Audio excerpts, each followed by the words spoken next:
मुख्यमंत्री माझी लाडकी बहीण योजनेअंतर्गत 2,53,00,000 लाभार्थी महिलांना जुलै 2024 पासून आर्थिक लाभ देण्यात येत आहे। त्यासाठी आतापर्यंत 33,232 कोटी रुपये खर्च झालेला आहे। 2025-26 मध्ये या योजनेच्या करता 36,000 कोटी रुपयाचा नियतव्यय प्रस्तावित आहे। या योजनेमधून मिळणाऱ्या अनुदानाचा उपयोग काही जरा बजेट होऊ द्या ना। काही महिला गटांनी आर्थिक उपक्रमासाठी बीज भांडवल म्हणून केला असून अशा गटांना आणखीन प्रोत्साहन देण्यासाठी विशेष योजना हाती घेण्याचा आमच्या विचाराधीन आहे।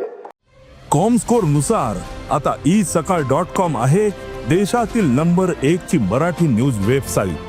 प्रत्येक अपडेटसाठी isakal.com ला नक्की भेट द्या।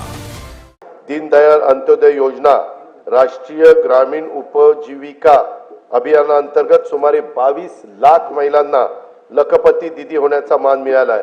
सन 2025-26 मध्ये आणखी 24 लाख महिलांना लखपती करण्याचं शासनाचं उद्दिष्ट आहे।